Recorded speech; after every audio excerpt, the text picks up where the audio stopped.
ने एक यूट्यूबर के उसके अंदर यूट्यूब के अंदर एक यूट्यूब के शो के अंदर उन्होंने ये इंकशाफ किया कि मैंने 3 बार पाकिस्तान छोड़ने की कोशिश की है, इज़्ज़त करने की कोशिश की है, लेकिन दोनों बार में तीनों बार मैं फ़ेल हो गया था, लेकिन इस बार मैं मुल्क से निकल गया हूँ। मेरे बच्चे, मेरे जो मासूम बच्चे हैं, वो मुझे कहते हैं कि अब्बू पाकिस्तान वापसी चलें। आगे से इमरान रियाज़ खान अपने बच्चों को कहता है कि पाकिस्तान में उनको क्या क्या बताऊँ कि पाकिस्तान में मेरी ज़िंदगी आराम है, पाकिस्तान में नहीं रह सकता, पाकिस्तान के अंदर मेरे पीछे लोग लगे हुए हैं, मुझे मारने के लिए, मुझे ख़त्म करने के लिए। अरशद शरीफ, आपने अरशद शरीफ का हाल देख लिया था कि उसको किस तरह ख़त्म किया गया था, उसको किस तरह मार दिया गया था, उसको किस तरह उसकी जान की बाजी के साथ खेला गया था, उसकी ज़िंदगी के साथ खेला गया था, उसको गोलियों से शहीद कर दिया गया था। अरशद शरीफ हमारे सामने आज भी उसको हक नहीं मिल सका और उन कातिलों का पता नहीं चल सका जिन्होंने अरशद शरीफ के कातिल ने जिन्होंने उनको कत्ल किया था, जिन्होंने उनको शहीद किया था, उसके भी मासूम बच्चे हैं, लेकिन आज तक उसके कातिलों का पता ना चल सका। उसके बाद अगर हम देखें नज़म सेठी पैका एक्ट काला कानून है, ये हुकूमत जमहूरी नहीं है, पीटीआई नहीं, पीटीआई वाले ठीक कहते हैं ये फॉर्म 47 की हुकूमत है। पैका एक्ट पर नवाज शरीफ के घर का बंदा नज़म सेठी भी पट पड़ा। नज़म सेठी ने कहा कि ये जो फॉर्म 47 की हुकूमत है, पैका एक्ट मंजूर करवाए, ये फॉर्म 47 की हुकूमत है। इमरान खान और पीटीआई सही कहते हैं कि ये फॉर्म 47 की हुकूमत है, ये यजीद और फ़रोनों की हुकूमत है, ये असल हुकूमत नहीं है। इन्होंने पैका एक्ट करवा के साफ़ियों के मुँह के ऊपर ताले लगाने की कोशिश की है। इन्होंने यहिया खान के दौर के अंदर ये वापसी लेके हैं इस मुल्क को, इस पाकिस्तान को वापसी वहाँ लेके हैं जहाँ यहिया खान का 1971 का दौर था। उसके बाद अगर हम देखें 17 घंटे पैदल चलता रहा और साथ मेरे खाने को सिर्फ 3 सेब ईटे। इमरान रियाज ने पाकिस्तान से खुफिया फरार का मुश्किल 3 सफ़र बयान कर दिया। इमरान रियाज खान ने बताया कि मैं 17 आवर्स पैदल चला और मेरे पास सिर्फ खाने पीने के लिए एक बोतल थी पानी की और 3 सेब थे, 3 एप्पल थे, जिससे मैंने ये अपना सफ़र तय किया। ये दास्तान है एक बंदे को, एक पढ़े लिखे आपने साफ़ी को इस मुल्क से बादखल कर दिया, इस मुल्क से निकाल दिया। वो बंदा इस मुल्क के लिए वो क्या कर रहा था, वो इस मुल्क के अंदर हकीकत बता रहा था कि इस मुल्क के साथ फ्रॉड कौन कर रहा है। वो बंदा डट के मुकाबला किया उसने, इस निज़ाम का, इस सियासत का। वो बंदा झुका नहीं, उसने गुलामी कबूल नहीं की, वो अपने नज़रिए से पीछे नहीं था। आज भी वो इमरान रियाज खान अपने नज़रिए पर खड़ा है और डट के मुकाबला कर रहा है। उसके बाद इमरान रियाज खान डंकी लगा कर तो लोग पैसा कमाने पाए जाते हैं, मैं तो जान बचा कर इज्जत करके बाहर गया हूँ। मुझे कंफर्म खबर आ गई थी कि ये मुझे एलिमिनेट करने लगे हैं। इमरान रियाज खान ने कहा कि मुझे खबर मिल गई थी कि ये मुझे एलिमिनेट करने लगे हैं, मुझे ख़त्म करने वाले हैं, मुझे मारने वाले हैं, जान से मेरी जान लेने वाले। इमरान रियाज खान के छोटे मासूम बच्चे हैं, जिस तरह अरशद शरीफ के छोटे मासूम बच्चे हैं, आज तक उसके कातिलों का पता नहीं चल सका कि उसके कातिल कौन है, लेकिन हमें मालूम है, पूरी दुनिया को मालूम है कि अरशद शरीफ को किससे कत्ल किया, उसको किससे शहीद किया है। उसके मासूम बच्चे आज भी अपने वालिद को याद करते होंगे। इनको अल्लाह का खौफ नहीं आता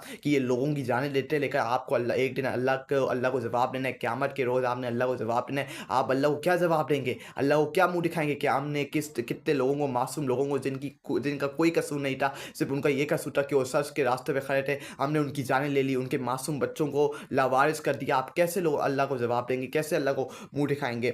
उसके बाद अगर हम देखें मुराद सईद 26 नवंबर के कातलों में शरीक गाड़ियाँ जिनमें बसनर को या तो रेंजर्स और सिक्योरिटी फोर्स ने तोड़ दिया था या इन्हें आग लगा दी गई।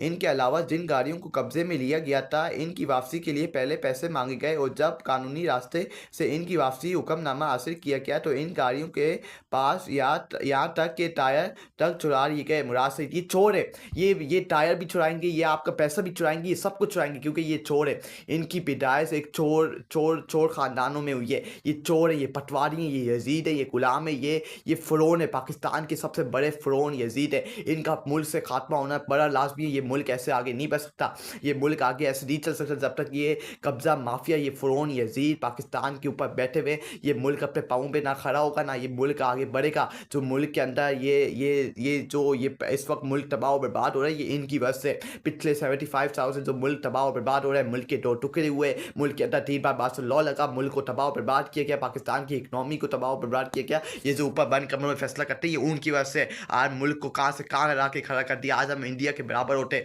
आज हम इंडिया का मुकाबला कर रहे होते, लेकिन आज इन्होंने हमारे मुल्क को तबाह कर दिया। खा के पी के इस मुल्क के अंदर कब्जा कर के कब्जा माफिया 2 खानदानों को इस मुल्क के ऊपर बिठा के हमारे मुल्क को, पाकिस्तान को तबाह और बर्बाद कर दिया। उसके बाद अगर पीटीआई ने खैबर पख्तूनख्वा से दूसरे सूबों की तरफ जाने वाले रास्ते बंद किए तो रियासत हरकत में आएगी। अगर इन्होंने इस किस्म की हरकत की तो वो इन्हें कचल देंगे। आईजी खैबर पख्तूनख्वा भी इसलिए तब्दील किया गया। नज़म सेठी ये अब कुचलने का वक्त वक़्त गुज़र गया, आप लोगों को कुचलेंगे, लोग अब आप कुचलेंगे, लोग अब पाकिस्तान की रियासत, पाकिस्तान के निज़ाम को कुचलेंगे, लोग अब लोग डरने वाले नहीं हैं, लोगों ने अपने अब डर का खौफ अपने दिलों से निकाल दिया है। आप क्या समझते हैं कि अवाम के ऊपर गोलियाँ चला के 26 नवंबर को उनके दिलों के अंदर खौफ डाल दिए? इसका जवाब है एब्सोल्युटली नॉट। लोग अब डरने वाले नहीं हैं, लोग अब इनसे मुकाबला करेंगे, लोग अब इनकी आँखों में आँखें डाल के बात करेंगे, लोग गिरफ्तारियाँ, गोलियाँ वगैरह, डंडों इनसे इन धमकियों से नहीं डरते। ये धमकियाँ डराना पहले आप करते थे, ये पहले आप अब अरबा इस्तेमाल करते थे, पहले लोग डर भी जाते थे धमकियाँ धमकाने से,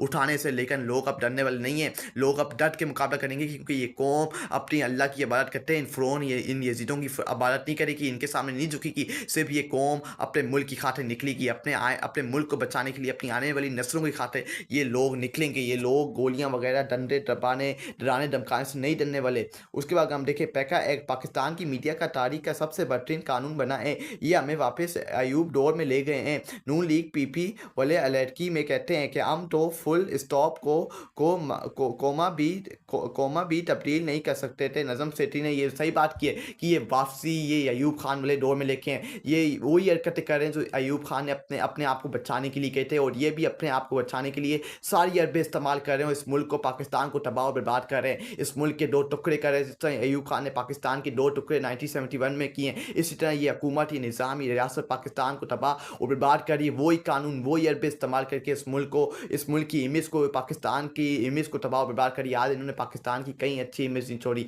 आज पाकिस्तान की कोई रिस्पेक्ट नहीं करता, पाकिस्तान के पासपोर्ट की कोई रिस्पेक्ट नहीं करता, क्योंकि इन्होंने पाकिस्तान की कई अच्छी रिस्पेक्ट नहीं छोड़ी। उसके बाद आप कह रहे हैं कि नवाज शरीफ को रिहा करो, वसीम बदामी। मैं कह रहा हूँ कि नवाज शरीफ को लाओ, जावेद लतीफ़ से